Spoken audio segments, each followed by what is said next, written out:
오늘부터 5주간에 걸쳐서 신앙의 함정을 경계하라라고 하는 시리즈로 하나님의 말씀을 증거하게 됩니다. 신앙의 함정이 있어요. 함정이라는 것은 잘 발견할 수가 없잖아요. 그럼에도 불구하고 한번 빠지면 헤어나오기가 어려운 게 또한 함정입니다.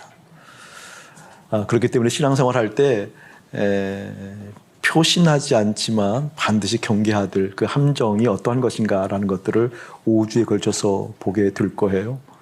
첫 번째는 친밀함에 대해서 보려고 합니다. 친밀함이 만들어낸 거리감이 있어요. 인간의 삶에 있어서도 친밀함은 큰 은혜이고 하나님의 복입니다. 왜냐하면 친밀한 관계를 통해서 위로가 되기 때문에 그렇죠. 친밀한 관계를 통해서 정서의 교류가 일어나요. 정서의 안정감을 누리기도 하고요. 친밀함을 통해서 사람들이 무엇인가 기쁨을 얻고 그 사랑의 힘들을 얻게 되기 마련이죠. 그런데 그 친밀함이 또한 하나님 편에 보면 오히려 하나님과 관계를 어렵게 만든다 그 말입니다. 하나님과 관계를 어렵게 만드는 그 친밀함이 어떠한 요소인가라는 것들을 오늘 말씀을 통해서 보게 만드는데 설교 목적이 있습니다. 어쩜 그렇게 하나님과 친해지기가 어려운지 이런 이제 질문들을 곧잘 목사님이 받아요. 목사님, 하나님과 친하고 싶은 마음 사실인데 어쩜 그렇게 하나님과 친밀하게 나가는 것이 이렇게 어려운지 모르겠어요 라고 이야기하는 경우가 많이 있습니다. 그런데 그것을 도식적으로 좀 여러분에게 얘기한다고 한다면 다른 것과 친하기 때문에 하나님과 친하지 않은 거거든요. 다른 것과 친밀한 것이 많기 때문에 하나님과 친할 수 없는 거거든요.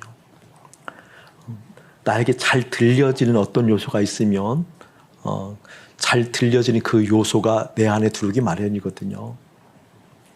말씀이 안 들린다 이 말은 다른 것이 잘 들린다라고 이야기해도 틀린 말이 아닙니다. 목사님 하나님의 말씀이 잘 들리지 않고 깨달을 수 없어요 이렇게 이야기하시는 분들 충분히 이해가 가지만 사실 그분들에게 있어서는 밝게 보이는 게 그것보다 훨씬 더 큰 게 있기 때문에 그렇습니다. 그게 실제 원리예요. 그래서 그 어떤 것보다도 하나님의 생각, 하나님의 뜻, 하나님의 마음이 잘 들리고 들렸으면 좋겠다라고 소원하는 것은 은혜의 영역이더라고요. 그리고 복의 영역이고요. 그리고 믿음의 실력의 영역이더라고요. 저는 사랑하는 여러분의 마음 가운데 마음으로부터 그런 소원함들이 좀 일어났으면 좋겠어요. 많은 소원들이 있잖아요. 그 소원의 강함에 따라 그 소원의 열망의 정도에 따라 내 마음에 쏠리고 내 마음에 품고 내 마음에 채워진 것이 달라지듯이 그런 은혜가 있었으면 좋겠다라는 생각이 들어요. 지난 주간 2박 3일을 여행을 다녀왔습니다. 휴가를 다녀왔어요. 월, 화, 수 다녀왔는데 다녀와서 목요일 날은 우리 사역자들 아침부터 저녁 6시 반까지 개별로 상담을 좀 했습니다. 상담을 하고 2차, 3차에서 걸쳐서 상담한 것을 가지고 다시 한번 교회에 하나님의 뜻을 생각하고 또 배치하는 일들을 하려고 합니다. 그리고 이제 금요일 날 가정들을 좀 만나면서 하나님의 마음도 나누고 또 주님의 뜻을 나누는 그런 시간들을 좀 가졌습니다. 제가 보통 휴가철이 되면 책을 좀 가지고 가요. 그러니까 저는 휴가가 좀 부담이 돼요. 뭔가 휴가 때 좀 정보도 더 입력을 해야 되고 또 어떻게 할 것인가에 대한 좀 가까운 시간의 어떤 계획들을 좀 점검하고 또 중장기적으로도 계획을 다시 한번 살펴보고 이런 시간들을 휴가에 갔기 때문에 휴가는 좀 별로 이렇게 휴가스럽지는 않아요. 재미가 없거든요. 근데 이번에는 책 안 가지고 갔어요. 안 가지고 가서 주님께 주신 마음 한번 나누자라고 하는 그 자유함들이 저에게 좀 있어서 이렇게 된 지가 좀 돼서 이번에는 이제 성경책 한 권 가지고 갔거든요. 가니까 시간이 좀 이렇게 많이 남아서 참 좋았어요. 잠 한번 실컷 자보자 그랬는데 그 잠이라는 것은 또 자고 싶다고 자지는 게 또 아니더라고요. 그냥 원 없이 한번 자보려고 했는데 안 되더라고요. 더 노력해도 안 되더라고요. 그리고 나서 이제 다녀와서 결론을 얻었어요. 쉼에 대한 결론을 다시 한번 얻고 쉼이 생명과 연관되지 않으면 무슨 의미가 있으랴. 또 실제 쉼이 안 된다라는 그 의미를 절절하게 깨닫는 시간 되기도 했어요.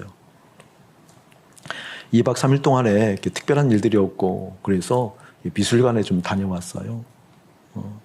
보통 이제 휴가에 가면 아내랑 같이 가면 이제 박물관, 뭐 미술관 이런 데를 종종 찾아보거든요. 가면 재미가 있어요. 이번에는 김창렬 화가의 그 미술관에 다녀왔는데, 근데 그분 원래 물방울 화가로 유명하잖아요. 그분의 그 물방울에 그리는 솜씨, 그게 저에게는 이제 다가오는 요소가 아니라 그분이 그 물방울에 이렇게 심취해서 그 물방울을 그리게 된 계기가 있잖아요. 어느 날 캔버스에 물이 떨어졌는데 그 캔버스에 물이 스며드는 것을 보고 그때 빛이 비추었을 때 오는 영감이 있었다고 그래요. 네, 그 영감을 가지고 이분 나름대로 생각이 깊어졌더라고요, 보니까. 그래서 그 물방울을 통해서 휴기라는 관점도 생각하고 그 물방울을 통해서 인생을 논하게 되더라고요. 그리고 생명을 논하게 되어지고 인생은 이런 거야 라는 것을 이렇게 이야기하는 그런 구성들을 보았어요. 이분이 91세 때 코끝에 호흡이 멈추었는데 마지막 인터뷰가 84세 때 인터뷰를 할 내용들이 퍽 인상적이었어요. AI로 재구성해서 그분의 이게 육성을 AI로 재구성해서 나오는 것들을 봤는데 그분이 그렇게 물방울을 그리게 된 그분의 생각, 그것을 그분이 어떻게 뭐라 그럴까 좀 한편으로 인간에 대해서 그리고 삶에 대해서 인생에 대해서 철학적으로 그것을 좀 이렇게 표현해냈더라고요. 언어로 표현할 때. 그러면서 그 인터뷰의 말미는 그냥 중요한 부분은 아니었는데 오히려 저는 그 부분이 쑥 목사의 마음에 들어오더라고요. 어떤 이야기를 이분이 말미하는군이 한마디로 표현하면 좀 허망하다라는 거예요. 그러니까 이분은 어떤 그 미술계의 한 획을 그은 분이잖아요. 그런데 어떤 말을 그분이 이야기하는군이 자기가 너무 한 곳에 몰입해서 살아와서 이제는 쉼표를 좀 갖고 싶다고. 한 곳에 너무 몰입해왔기 때문에 그때 84세 때인데 이제 인생의 쉼표를 갖고 다른 영역도 한번 생각해보고 싶고 한 영역에 몰두한 거에 대해서 그분 그 언어로 그대로 워딩 그대로 표현한 다음에 정신 나간 것처럼 살았다고 이렇게 표현하더라고요. 저는 그 말이 그냥 목사의 마음에 이렇게 쑥 들어오더라고요. 왜 들어오니? 맞아, 그게 인생이지. 인간 이해지. 우리가 믿음이라고 얘기할 때는 그 믿음은 생명이 있기 때문에 믿음이라고 얘기하잖아요. 우리가 믿는 것은 인생, 살아갈 때 그 살아가는 전체 속의 한 부분으로서 믿음이 아니라 믿음, 생명. 그 생명이라는 것이 있는데 그 생명을 알아차릴 수 있는 영역으로 내가 왔다는 영광이 있고 그 생명을 볼 수 있는 그 뭐라 그럴까 인생의 전 영역에 있어 최고의 발견이라는 것, 은혜라는 것. 그런 영역으로서 믿음이라는 부분이 우리 가운데 있잖아요. 근데 그것을 깨닫게 되면 어떤 말이 제 입에서 툭 튀어나오는 건 그냥 자연스럽게 그래 또 다른 영역에서 한 획을 그을 만한 그 영광스러운 기품이 있다 할지라도 그게 무슨 대수겠어 라고 하는 말이 나왔어요. 저는 여러분에게 오늘 말씀을 통해서 그 의미가 좀 더 깨달아졌으면 좋겠어요. 무엇인가 깊이가 있고 깊이가 있는 그것을 많은 사람들에게 영향력을 끼치고 타의 모범이 되어서 그 사람을 따라갈 만한 추종할 수 있는 그러한 발걸음이 됐다 할지라도 그런다 할지라도 인간을 우리가 죄적 체질로 정확하게 보면 무슨 의미가 있어? 생명을 모르고 생명이 실제되지 않고 생명이 따라오지 않는다고 한다면 또 다른 영역에서 깊이가 있고 인생의 한 획을 그을 수 있는 그 영역을 갖는다 한들 그게 무슨 대수겠어? 또 끝내는 허망하다고 얘기할 걸. 또 끝내는 아쉽다라고 얘기할 걸. 또 끝내는 아니다라고 얘기할 걸. 그게 무슨 의미가 있어? 라고 하는 생각이 들어왔어요. 그러면서 마음 가운데 다시 한번 작정했어요. 다른 작정을 하는 것이 아니라 하나님, 우리 하나님을 주목하는 일에 있어서 방해되는 요소들을 제거해 주십시오. 우리 하나님을 주목하는 데 있어서 그 주목하는 것을 빼앗아가는 요소들을 내 마음에서 꼭 떠가시옵소서라고 기도할 수밖에 없었어요. 여러분은 좋은 의미로서의 꿈도 있고 비전도 있고 마음의 가짐들이 많이 있을 거예요. 근데 그것을 위해서 믿음의 경주를 빗대어서 인생의 경주를 하지요. 그럼에도 불구하고 끝내 남아있는 요소들이 생명적 영원한 생명, 예수의 생명이 내 안에 없다라고 한다면 얼마나 우리 인생이 또한 공허하고 안타깝겠냐, 그런 얘기를 좀 하고 있는 거거든요. 수많은 죽음들을 볼 때에도 그렇거든요. 수많은 죽음들을 볼 때 이렇게 기뻐하며 감사하며 하늘의 영광을 바라보며 하늘의 기쁨을 바라보며 하나님 감사합니다라고 인생의 마침표를 찍는 호흡의 끝을 맞이하는 분들을 자주 못 봐요. 근데 그분이 장로님이든 그분이 권사님이든 그분이 믿음의 연륜이 깊든 상관없이 그렇게 하늘의 영광을 바라보고 가는 사람들이 참 드물어요. 저는 모쪼록 사랑하는 여러분들이 하나님을 주목하는 인생이 되었으면 참 좋겠습니다. 하나님이 실제 되는 그 어떤 것보다도 볼 수도 만질 수도 경험할 수도 없는 그 하나님이 실제 되어져서 그 하나님이 내 영혼을 채워가는, 할렐루야.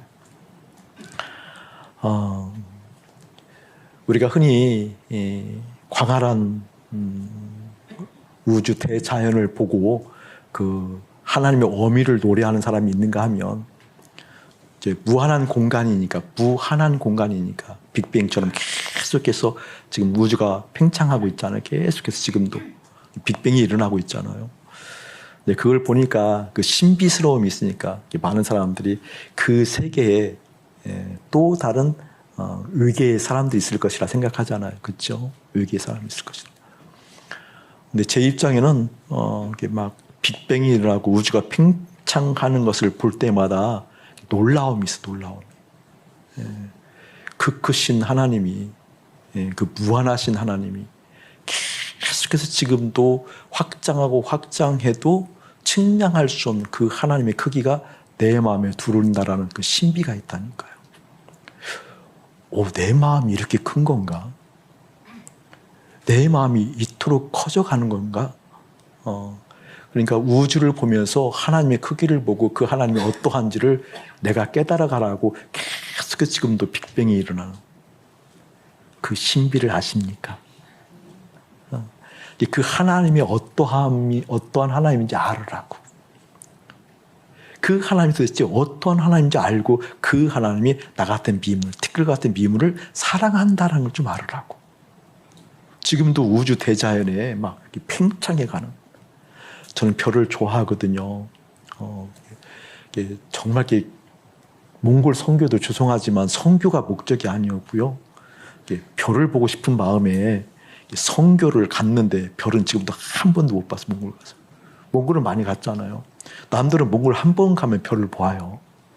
근데 저는 몇 번을 갔는데도 나에게는 별을 보여주지 않아요. 내가 지금까지도 그걸 회개하지 않거든요. 기어이 별을 보고 갈 거야, 하나님. 그것을 막으셔서 그러는지 몽골 가서 별을 못 봐요. 저는 몽골 가서 별을 보고 싶거든요. 막 그 별을 보면 다들 막 놀란다 그러니까. 우리 어릴 때 보았던 별들이 있잖아요, 별들. 그때 꾸었던 꿈들이 있잖아요. 저는 믿음이 좋아서 하나님의 영광을 보았거든요. 우리 하나님 너무나 크신 그 하나님, 그 크신 하나님이 나에게 실제됐으면 좋겠다라고 하는 것을 어릴 때 얘기를 많이 했었거든요. 여러분도 물론 그러셨죠? 아니, 그러셨죠? 무릎 잘못하고 그러고 싶은 거죠. 커져가는 그 하나님, 그게 이제 내 마음에 자리 잡기 시작한다고 한다면 그 하나님을 주목하고 싶은 마음이 없지 않겠냐고요. 그 하나님을 주목해야지라고 스스로에게 다짐하지 않겠냐고요. 그럼에도 불구하고 주목하지 못하는 내 인생에 있어서 여러 가지 갈등들, 여러 가지 걸림돌들, 그걸 가지고 얼마나 아파하겠냐고요. 왜 이런 것을 가지고, 왜 이것 때문에, 왜 이런 환경과 조건 때문에 그 광활한, 그 무한하신 하나님이 나를 사랑한다고 얘기하시는 그 영광을 내가 어떻게 막을 수 있어? 라고 얘기하지 않겠냐고요. 저는 그런 마음이 사랑하는 여러분의 마음 가운데 깊이 들어오길 원합니다. 오늘 그런 의미로서 하나님을 주목하지 못하게 만드는 그 함정, 친밀함을 좀 보려고 그러거든요. 우리 합독 한번 하자고요. 36절, 37절. 합독하겠습니다. 시작. 며칠 후에 바울이 바나다더러 말하되 우리가 주의 말씀을 전한 각 성으로 다시 가서 형제들이 어떠한가 방문하자 하고 바나바는 마가라 하는 요한도 데리고 가고자 하나.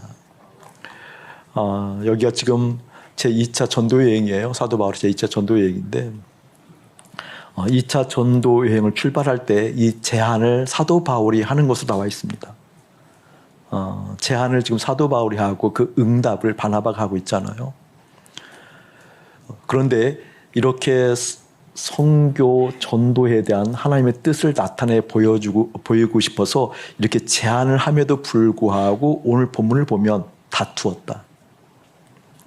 그냥 다툰 것이 아니라 심히 다투었다라고 얘기해요. 심히 다투면 어떤 모양새가 나올까요? 여러분, 심히 다투면 좋은 소리가 나와요? 나쁜 소리가 나와요? 나중에 사도 바울 형님 보면 내가 좀 이렇게 묻고 싶어, 천국 가면. 그때 욕했어요? 심히 다퉜다 그러니까. 이분들이 심히 다투면 멱살은 안 잡았을 거 아니에요, 그도. 그렇잖아요? 심히 다투었다라고 보니까 막 표정도 일그러졌을 것 같고 좀 언어가 사나웠을 것 같아요. 사도 바울이 언어가 사나울 때는 어떤 말이었을까 굉장히 궁금해요. 지금 알고 싶거든요. 사실 이 목사 내가 그때 욕해서 그러면 너무 시원할 것 같아요. 너무 시원할 것 같아요. 심히 다투었다고 얘기한다라는 거예요. 그런데 이게 저는 이상해요. 지금 다른 것을 논하는 것이 아니라 제안할 때 선교하자고 전도하자고. 그러니까 사도 바울이 모든 것을 다 배설물로 여겼다고 그러잖아요. 오로지 주 예수 그리스도와 그가 십자가에 못 박히신 것 외에는 다른 것을 알지 않기로 작정한 사람이잖아요. 그토록 절절한 것이 사도 바울의 마음 안에 있었다는 것은 성령이 계시기 때문에 그러겠죠. 성령이 충만한 사람이라는 것은 우리가 의심할 나위 없잖아요. 사도 바울 그런데 여러분과 똑같다 생각하면 저는 굉장히 실망할 것 같거든요. 좀 뭔가 달라야 돼, 그렇죠? 달라야 돼. 나중에 갔는데 안 달라면 큰일 나 이제. 왜냐하면 실제 마음에 있으니까 그 마음에 있는 것이 드러나는 법이니까. 선교하자, 전도하자. 그것도 1차 전도여행 때 돌아보았던 것이 그의 마음 가운데 있었다는 거잖아요. 다시 각성을 돌아 그러니까. 1차 전도여행했던 것을 다시 돌아보면서 돌보자 그 말이에요.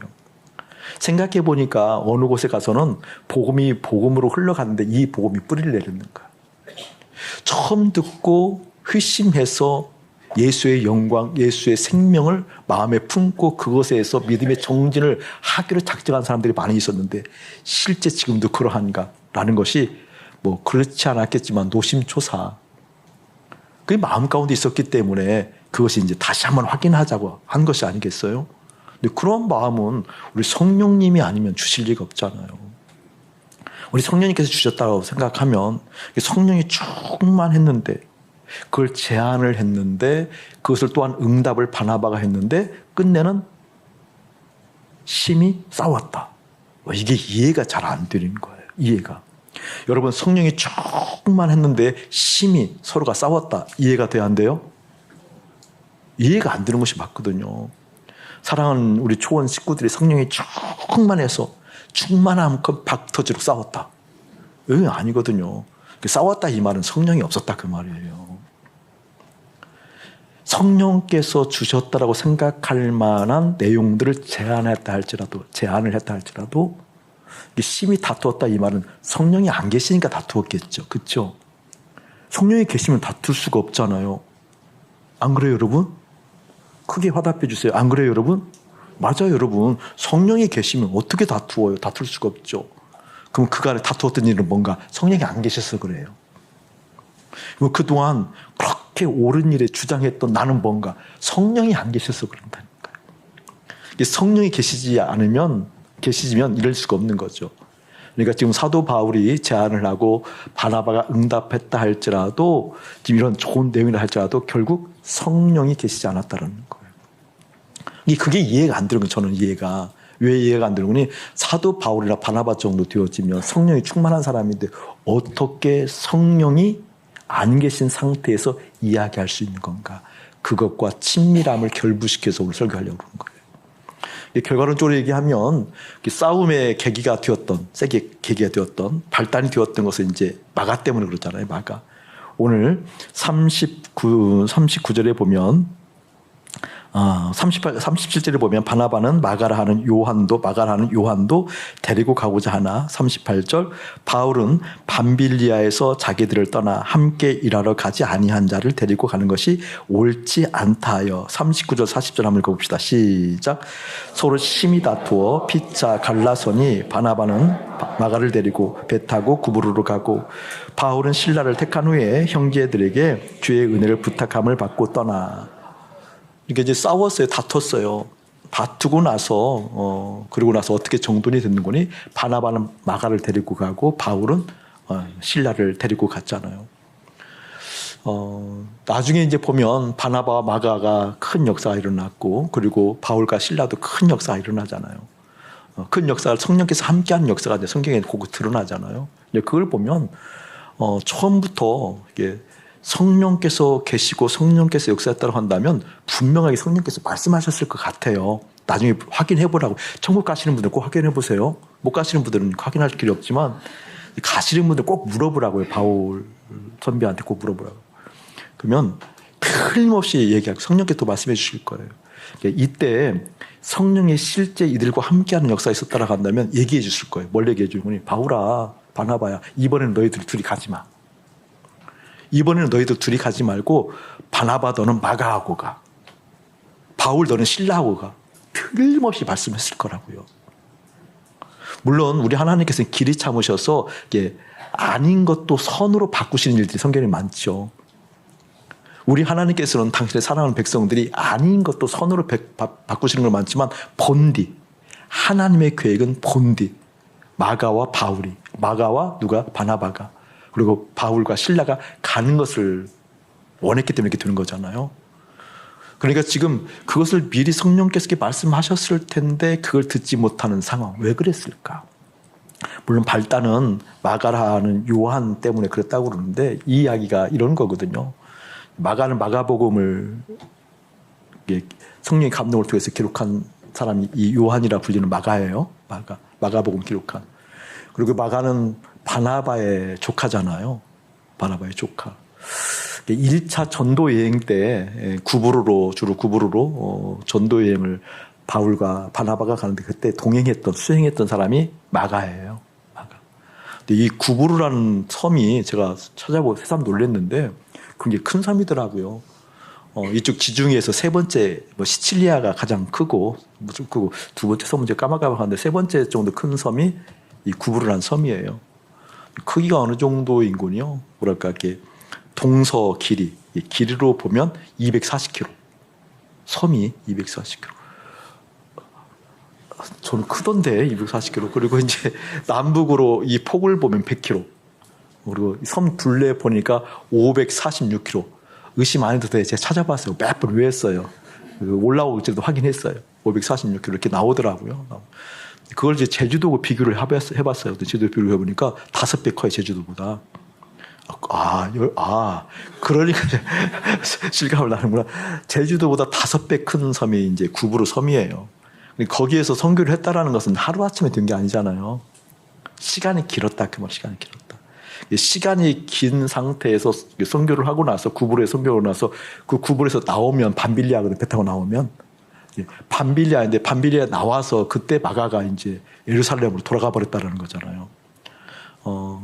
아시아권의 뭐라 그럴까 그 선교 본부는 안디옥이 있었어요.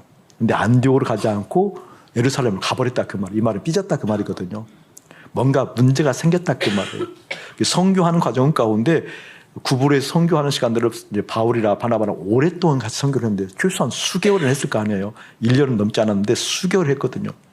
수개월 선교를 하면서 그 선교의 과정들을 계속 본 거예요. 마가가 본 거예요. 근데 그게 마음에 안 들었다 그 말이에요. 왜 마음에 안 들었는 거니? 골로새서 4장 10절 11절에 보면 마가를 표현할 때 할레파 유대인이라고 얘기를 하고 있어요. 마가를. 이게 마가가 가지고 있는 개념이 있어요. 개념. 어떤 믿음에 대한 개념이 있는데 이 개념은 어떤 개념인 거니? 이 당시 이제 아브라함에서부터 바울까지 그런 시간을 살펴보면 대충 한 2000년 정도 시간이잖아요.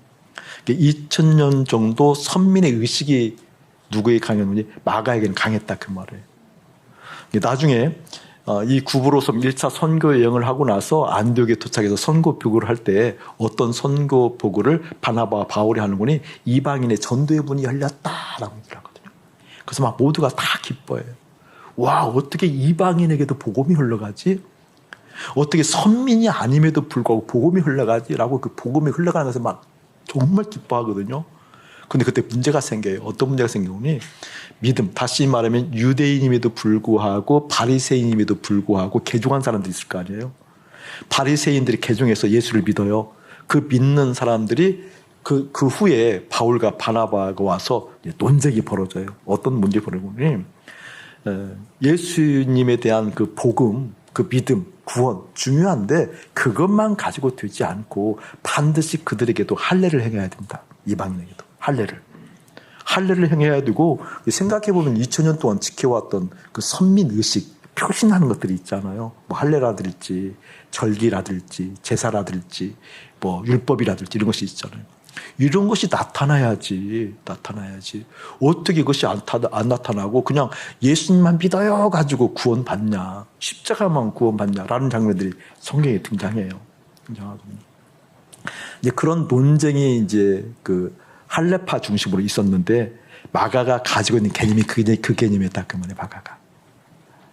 마가가 그 개념을 가지고 있으니까 바울과 함께 선교 여행을 수개월 동안 하는 과정을 보면서 그게 못마땅했던 거야. 할례도 행하지 않고 무언가 그 뭐라 그럴까 그냥 유대 전통처럼 하나님 믿는 선민으로서 표시낼 만한 일들이 없으니까 그게 불만스러웠던 거예요. 그래서 어떻게 그냥 선교가 거의 마무리 될 무렵에 중간에서 밤벨리아로 넘어와서 바로 그냥 예루살렘 가버린 거죠. 근데 이제 2차 선교 여행이 그런 과정을 통해서 그 할례 문제에 대해서 이제 예루살렘에서 와서 또 회의를 해요. 안디옥에서 그런 일이 벌어졌을 때 다시 예루살렘으로 파송을 해서 그 문제가 언제 커지니까 논쟁이. 그래서 예루살렘에서 회의를 했을 때 그래서 베드로와 그리고 야고보가 정리를 딱 해줘요. 이방인에게 역사하시는 하나님 역사를 얘기하면서 이방인들에게는 우리가 지었던 그렇게 고통스러운 할례나 이런 것을 짐지우지 말라고 딱 결론을 지어서 마무리가 됐죠. 마무리가 되고 나서 오는 이제 2차 선교여행을 가는 거거든요. 2차 선교여행을 가는데 이때 이제 문제가 무엇을 빌미해서 벌어졌는 거니 바나바는 마가를 데리고 가자. 바울은 그럴 수 없다. 그러한 개념을 가지고 가면 선교에 갈 때 걸림돌이 된다. 그런 개념을 가지고 있었던 거죠. 그러니까 지금 논리상으로는 전혀 서로가 뭐 하자가 없어요. 원래 바나바도 형님은 또 인품이 좋으신 분이라고 그러잖아요. 바나바는 많이 품는 성향이었다고 그러거든요. 바나바가 어떤 정도 품는 거요? 바울이란 이름을 갖기 전에 사울이었는데 사울이라는 것은 혈기가 등등하여서 예수 믿는 핍박했던 사람이잖아요. 근데 어느 날 초자연적으로 일방적으로 하나님께서 다메섹으로 가는 길 위에서 사울을 만나주셔요. 정오의 빛보다 더 밝은 빛으로 오셔서 사울이 눈도 멀게 되어지고 그리고 그런 혼미한 상태에서 성령께서 그의 마음을 바꾸셔서 예수 그리스도가 실제 됨을 예수가 주인이라는 것을 예수가 구주라는 것을 예수님이 자체가 하나님이라는 것을 받아들이잖아요. 깨닫게 되는 그런 오랜 시간을 가져요. 예수 믿는 사람을 핍박했던 그런 사울이 개종을 돼서 그렇게 주님을 바라본다 그래도 이제 사도들 입장이나 많은 사람들 입장은 그렇게 다갑지 않죠. 의심이 되죠. 그래서 믿음의 사람들의 그룹이 왔을 때 그 중간 역할을 했던 사람이 바나바예요. 적극적으로 보도해주고 보증을 섰고 함께 했던 바나바거든요. 바나바가 그렇게 물론 예수님께서 우리 하나님께서 바나바하고 그렇게 하라고 얘기를 했지만 성령한테 얘기를 했지만 그것을 수용하고 순종하고 받아들였던 사람이 이제 바나바거든요. 이게 바나바의 품은 우리가 일상적으로 얘기할 때 큰아버지 같은 품이었던 것 같아요. 큰아버지. 작은아버지는 아니에요. 큰아버지 같은 품이에요. 제가 우리 형제들 작은아버지거든요. 요셉아 작은아버지는 그렇지 않단다. 큰아버지의 품. 큰아버지들은 그냥 다 받아주잖아요. 그런 품이 있잖아요. 큰아버지의 품. 그게 바나바의 마음이거든요. 이게 바나바의 입장으로는 저 이해도 돼요. 바나바의 입장으로는 우리 하나님의 역사가 바울 너 변한 거 보면 아니야. 속으로 생각했겠죠. 바울한테는 얘기했겠다. 그러니까 크게 다투었지. 감정이 상할 수도 있겠네. 보니까 생각해 보니까 너 보면 알잖아. 너 보면 네가 어디 변할 인간이었냐? 네가 어떻게 지금 이렇게 하나님의 대역에 설 수 있는 인간이었냐라고 그렇게 얘기했네. 보니까 나중에 가면 물어보라고요. 그러니까 제 바울도 화가 났겠죠. 아니 마가도 그때 실수를 했지만 시간이 지나가면 마가도 바뀔 수 있고 하나님 역사할 수 있는 건데 뭐 그러냐고. 근데 실제 마가가 바뀌잖아요, 여러분. 그렇잖아요, 실제 또한. 마가가 마가복음을 기록하기도 했고 나중에 마가가 바울과의 관계 속에서 골로새서, 디모데 후서, 그 다음에 디도서에 보면 바울이 마가를 표현할 때 위로자, 동역자, 그 다음에 뭐 그런 식으로 막 표현을 해요. 친했죠. 또 나중에 이제 마가를 보면 마가복음도 기가 막혀요, 여러분. 마가복음을 참 이렇게 좀 목사님들 그룹에서는 좀 밑으로 치는데 저는 마가복음이 너무 은혜가 되고 사실은. 대부분 이제 누가복음은 시적이고 아름답잖아요. 누가복음 읽으면 시 한 편을 보는 것 같잖아요. 언어가 그래요, 언어가. 마태, 마가는 예를 들면 예수님의 탄생이라든지 예수님의 어린 시절이라든지 이게 잘 기록되어 있는데 마가복음은 등장하지 않아요.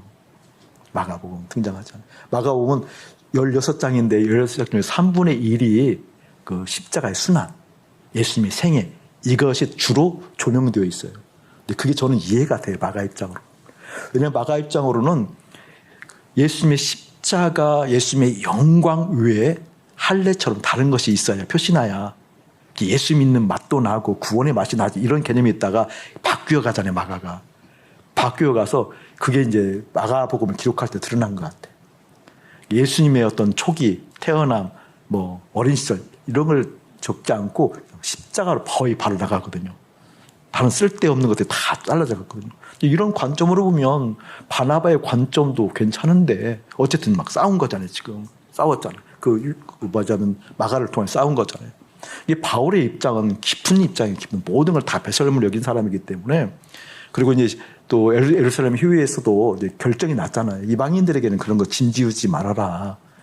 하나님의 역사가 이방인들에게 임할 때 그 예수의 십자가 하나로 그 예수가 실제 생명이 됐을 때 하늘의 영광을 보고 그 십자가 연쇄 과정을 통해서 하늘의 영광을 보는 거지 그걸로 짐지우지 말아라. 딱 결정이 났기 때문에 마가 같은 그 전에 가지고 있던 할례를 행해야 돼라는 의식을 가지고 성교에 가면 이거 골치 아프거든요. 십자가의 복음을 이제 주님께서 허락하시고 뭐 그거 외에는 달리 전할 것이 없으니까 이것을 한 20여 년간 이렇게 저도 전하다 보니까 참 어려움이 많아요. 어려움이 많아요. 여러분들 이렇게 좀 변해서 이런 정도죠. 예전 같아서 불과 한 10년 전만 우리 교회 10년, 7, 8년 전만 하더라도 뭐 이래야 구원받아 이런 사람이 있었거든요. 권위 물어보면 안 돼요. 그래야만 꼭 목사님 구원받아 이렇게 물어요. 꼭 이러고 물어봐요. 그러면 특징은 뭐가 표시가 난다 그 말이에요. 표시가 불퉁불퉁하게 구원관 이상하다고 막 그러가면서 많은 공격들이 있거든요. 많은 공격들이. 어쨌든 간에 그러한 마가의 요소가 트러블을 일으킬 만한 요소가 됐다라고 우리 생각할 수 있는데 바나바의 성품과 바울의 성품이 부딪혀서 트러블이 일어날 수 있다고 생각하는데 그렇지 않다라는 거예요. 다시 한번 얘기합니다. 2차 선교 전도여행 제안을 누가 했다고요? 바울이. 응답을 누가 했다고요? 좋은 내용이었고 맞는 내용인데 왜 다투냐고요. 그 장면을 넘어가 볼게요. 사도행전 13장. 여기는 전도 1차 전도여행이에요. 사도행전 13장 2절, 3절, 4절을 한번 읽어봅시다. 2절, 3절, 4절 시작. 주를 섬겨 금식할 때에 성령이 이르시되 내가 불러 시키는 일을 위하여 바나바와 사울을 따로 세우라 하시니 이에 금식하며 기도하고 두 사람에게 안수하여 보내니라. 두 사람이 성령의 보내심을 받아 실루기아에 내려가 거기서 배 타고 구브로에 가서라고 이제 그 여정이 나와요. 구브로의 여정들이 나오는데 저를 보실래요, 여러분? 사도행 13장은 다른 장이 아니라 1차 선교여행이에요. 1차 전도여행인데 1차 전도여행이 시작됐을 때 보면 사울과 바나바가 주를 섬겨 금식할 때 성령께서 오셨어요. 금식할 때. 금식이라는 단어를 우리가 좀 한번 정돈하고 넘어갔잖아요. 보세요, 여러분. 살아가면 이러한 일 저러한 어려움도 많죠. 어려울 때 그 어려운 것을 믿음으로 극복하기 위해서 최후의 수단으로 사용하는 그 강력한 믿음의 도구가 금식이기도 하잖아요. 근데 금식하면서 하나님 이것 좀 해결해 주세요라고. 금식하면서 이걸 해결해 주시면 안 돼라고 오로지 그 문제에 대해 몰두하잖아요. 근데 그것은 금식이 되면 그런 식으로 금식이 되면 큰일 난다고 그랬어요. 그렇죠, 여러분? 금식은 다른 것 아니에요, 여러분. 하나님이 희미해져 갈 때 하는 것이 금식이에요. 아멘. 왜냐하면 어떤 문제가 정말 기가 막힌 긴박한 이것 아니면 죽을 것 같은 상황이 문제가 있을 때 그 문제가 우리 속에 딱 박히는 법이죠. 문제가 내 속에 딱 박혀서 이 문제를 해결해야지라는 것이 내 마음에 박히면 내 마음에는 주님이 계시라는데 그 문제가 박혔기 때문에 주님이 희미해져요. 그러면 그 문제 때문에 죽게 생겼다라는 그 마음이 내 마음에 박히지 않도록 뛰어나는 게 금식이 도구가 될 수 있는 거예요. 아멘. 아멘. 그러면 하나님께서 그 문제가 내 문제가 되지 않고 하나님 문제가 되어서 하나님께 처리하시는 거거든요. 그 원리가 여러분에게 좀 더 정확하게 들어왔으면 참 좋겠습니다. 어쨌든 지금 바울과 바나바가 금식하고 있었어요. 이 금식은 무엇인고니 하나님이 선명해지도록. 하나님께서 무엇을 말씀하실까? 하나님께서 어떻게 생각하실까? 하나님께서 어떤 뜻을 가지고 있을까? 하나님께서 지금 나에게 무엇을 하실까? 이거보다는 그냥 여러 가지 것들도 생각이 들을 때 더 하나님 주목했을 때 그때 성령께서 오셔서 뭐라고 말씀하시는 거니? 내가 성령이 불러 시키는 일을 하기 위하여 바나바와 바울을 따로 세웠다라고 얘기하고 있어요. 그리고 그 뒤에 보면 금식하며 기도하고 두 사람에게 안수했다고 얘기하고 있어요. 저를 보세요, 여러분. 1차 때는 그렇게 기도하면서 금식하면서 성령의 인도함을 받았다 그 말이에요. 하나님을 주목하면서. 근데 2차 때에는요. 누가 제안을 해요? 누가 제안해요? 바울. 누가 응답해요? 그러면 1차와 2차의 차이는 뭐예요, 여러분? 성령의 인도함이 1차 때는 있었고 2차 때는 없었다 그 말이에요. 성령의 인도함을 받을 수 있는 기도가 1차 때는 있었고 금식하는 것이 1차 때에 있었는데 2차 때는 없었다 그 말이에요. 근데 왜 2차 때에는 있었는데 2차 때에는 없었냐 그 말이에요. 왜 그랬죠? 그 얘기를 하려고 그러는 거거든요. 왜 없었냐? 친밀함 때문에 그렇다 그 말이에요. 그 얘기를 지금 하려고 그러거든요. 자, 저를 보세요, 여러분. 친밀하면 하나님을 잃어버리는 경우가 많아요. 이런 경우에요. 저는 우리 교회 남성들이요, 목사님을 대할 때, 목사님을 대하면 주로 신앙적인 것을 이야기하죠. 목사님 만나는데 목사님이 당구 치러 가지는 않을 거 아니에요. 가기도 해요. 아주 예전에는 한 번씩 갔었어요. 예전에는. 근데 제가 당구 치러 교우들하고 가면은 당구는 저는 이제 헌신하러 가는 거죠. 재미는 눈금만큼도 없어요. 저 그런 거 원래 재미가 없으니까 헌신하러. 그럼 자기들이 신나서 막 몇 시간씩 오고 놀다가 나를 기 쭉 빠지고 온 경험이 있어서 그 뒤부터는 제가 당구를 아주 사탄스럽게 얘기했더니 안 가요. 제가 방법을 하나 터득했어요. 내가 정말 등산이 너무 힘들다 그러면 등산을 사탄스럽게 얘기하면 안 갈 수 있겠구나. 이제 이런 생각도 하는데 남성들이 목사님 대할 때 주로 이제 신앙적인 요소를 가지고 대하는 거 아니에요. 그렇잖아요. 신앙적인 요소가 없으면 없는 대로 있으면 있는 대로 그것에 대해서 어떻게 할까. 주된 내용이 목사님 만날 때는 신앙적인 것들이죠. 그것에 대한 아픔, 그것에 대한 기쁨, 그것에 대한 바람 뭐 이런 것들이 있는 거죠. 우리 남성들이 목사님을 대하는 것처럼 아내에게 대하면 그가 좀 달라집니다. 아멘 하세요. 우리 남성들이 목사님 만나서 하는 내용, 그 내용들이 부부에게 이루어진다고 한다면 그 가정 안 바뀔 수가 없습니다. 지금 이 이야기는 남성들을 꾸짖고 있는 중입니다. 전혀 몰라요. 꾸짖고 있는 중입니다. 마찬가지로 여성들에게도 마찬가지예요. 우리 자매들이 목사님 만나서 목사님과 만남의 그 교제들을 하는 것처럼 남편에게 한다고 한다면 그 가정 달라집니다. 근데 안 돼요. 왜 안 될까요? 사실 친하지는 또 않잖아, 부부가. 근데 이름을 하면 친해서 그런다니까, 친해서. 친해서. 친하면 그게 안 돼, 잘. 참 희한한 일이라니까. 그게 되지 않는다니까요. 근데 그 이야기를 좀 오늘 깊숙이 좀 하려고 그래요. 자, 보세요, 여러분. 우리 교회 지금 오늘도 새가족이 이제 2분 등록을 하셨어요. 새가족 잘 들으셔야 돼요. 속으면 안 돼요. 새가족이 원래 오면 우리 교회 리더십들이나 초원직들이 잘 해줘요. 그 신앙적인 얘기도 많이 해줘요. 맞죠? 새가족 오면 신앙적인 얘기 많이 해줘요. 좀 친해보세요. 전혀 그렇지 않고 뒷담 할까요? 이거 웃으면서 얘기지만 뼈 있는 얘기를 하니까 여러분. 신앙적인 얘기를 하다가 친해지면 뒷담을 간다니까. 우리 초원지기들이 또 우리 교회 리더십들이 사역자들이 그러니까 우리 초원 식구들을 이렇게 케어할 때는 잘 가르쳐요. 근데 초원지기들 모으면 초원지기들이 있으면요. 거의 100% 뒷담화예요. 그래서 초원 식구들 명심하셔야 돼요. 초원지기들끼리만 있게 만들면 안 돼요. 농담 아니라니까요. 목사님 웃으면서 얘기하지만 굉장히 깊은 뼈 있는 얘기 하는 거거든요. 잘 생각해야 돼요. 잘 생각하셔야 돼요. 교회에서 하나님께서 하나님의 감동을 받아 구역을 정해줘요. 줄로 재어진 길이 있어요. 그걸 넘어서서 친밀한 사람들 있잖아요. 친하지 말라는 소리가 아니에요. 친밀한 사람들. 제가 100%라고 얘기합니다. 100% 뒷담화 얘기합니다. 기도하지 않습니다. 구역 넘어서 친한 사람들 모이면 먼저 손잡고 기도하나요? 아니요. 안 한다니까요. 그런 엄청난 일이 있어야 되는데 없다니까요. 이게 말은 선교 얘기한다니까요. 바울처럼. 바나바처럼 응답한다니까요. 그런데 뭐예요, 여러분? 결코 성령의 역사가 아니에요. 왜 그럴까요? 친밀함이 그렇다고 말입니다. 깨닫기를 주의 이름으로 축복합니다. 굉장히 귀한 얘기한 거거든요. 우리의 속에 깃들어 있는 수많은 그 막 뱀과 같은 그 막 불만스러움 있거든요. 뱀과 같은 불만스러움들. 그냥 꾸부정하면서 그런 것들. 그것을 결코 가볍게 여기지 아니하고 십자가에 처리할 수 있는 여러분 한 사람 한 사람 되기를 주의 이름으로 축복합니다.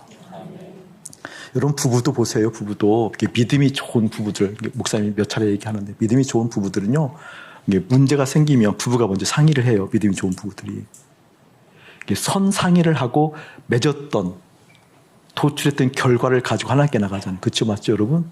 그거 믿음 아니에요. 보통 사람들이 꿈꾸는 것이 뭐니 부부가 상의하는 그런 아름다운 모습을 꿈꾸고 그게 행복한 결혼 생활을 생각하잖아요.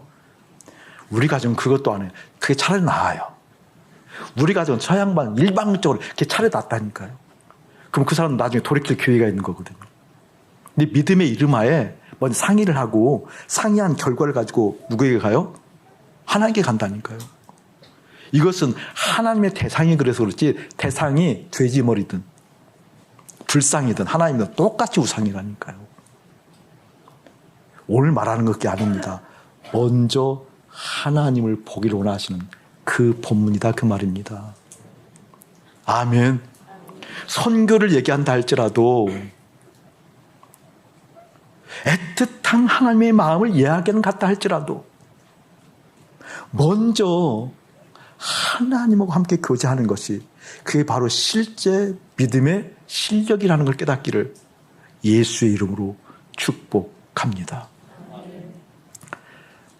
여행을 2박 3일 다녀와서 이제 미뤘던 우리 사역자들하고 아침에서 6시 반까지 목요일 날 그렇게 상담을 좀 하고 금요일 날은 가정을 만나서 이제 교제도 하고 그런 시간을 가졌는데 이제 아내하고 먼저 그런 시간 갖기 전에 이야기를 할 때 제가 그런 얘기를 했어요.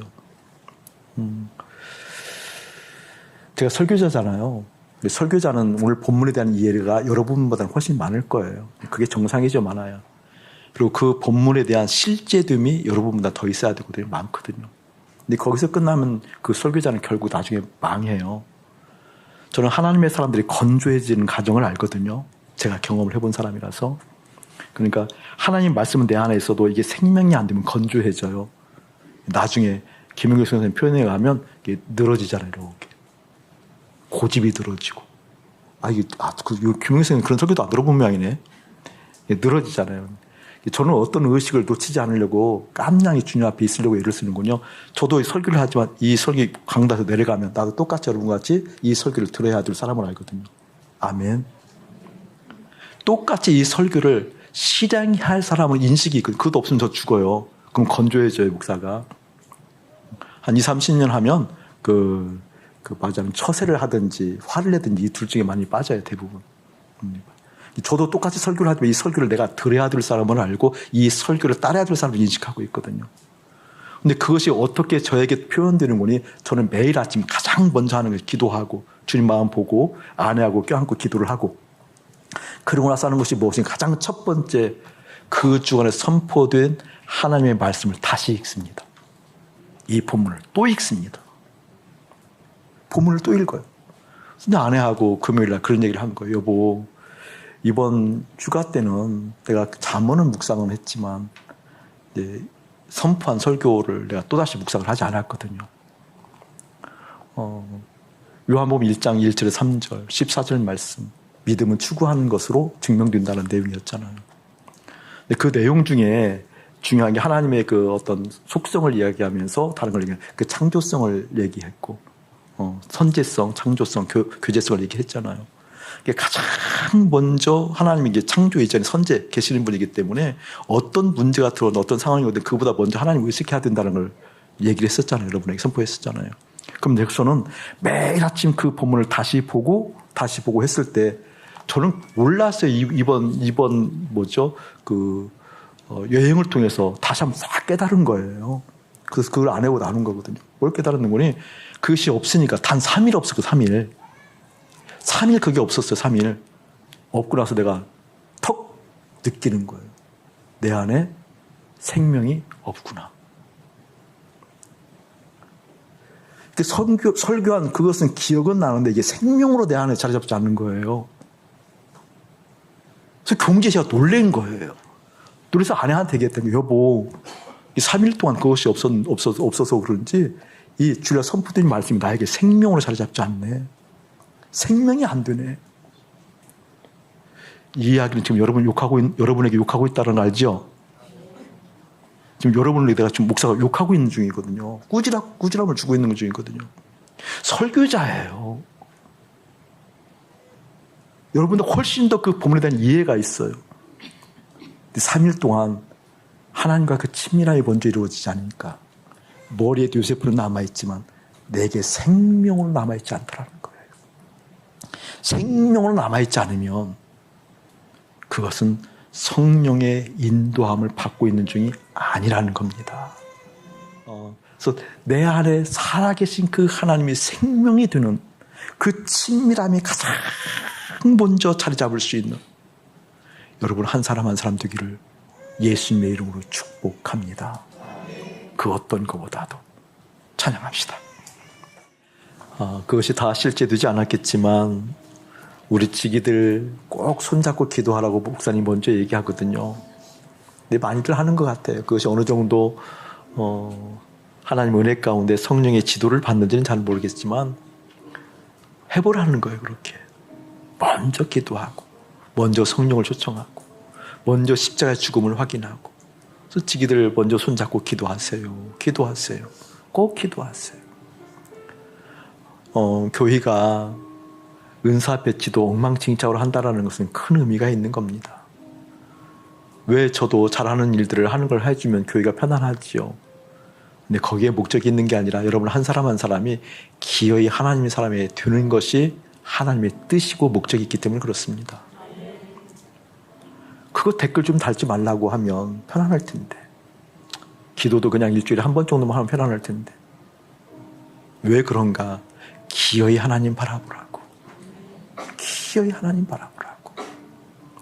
사랑하는 여러분의 마음 가운데 때로는 힘들고 어렵겠지만 그래서 우리가 있는 거잖아요. 힘든 사람들 좀 위로해주고 같이 가자고 얘기해주고.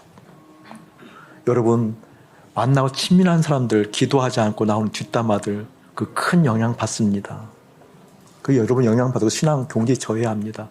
그런 사람이 교회에 더러더러 지금 있습니다. 그렇게 한 사람도 문제이지만 들은 사람도 문제입니다. 사랑하는 여러분 마음 가운데 깊이 하나님의 마음 다시 한번 돌이키고 바울도 이렇게 넘어졌구나. 바나바도 이렇게 다투고 성령의 역사함에 있지 않았구나 라는 걸 깨달아서 우리도 하나님 앞에 있지 않으면 그렇겠구나 라고 하는 하나님의 손길이 여러분 심령 한 사람 한 사람에게 들어오기를 주의 이름으로 축복합니다. 이제는 우리 주 예수 그리스도의 은혜와 우리 아버지 하나님의 극진하신 사랑하심과 성령 하나님의 감화감동 교통하심이 진실로 하나님이 먼저 있기를 원하는 신앙의 함정 그 친밀함을 깨닫고 주님을 먼저 보겠습니다 라고 다짐하는 귀한 백성들 가운데 이대로부터 영원 무궁토록 함께 할지어다. 아멘.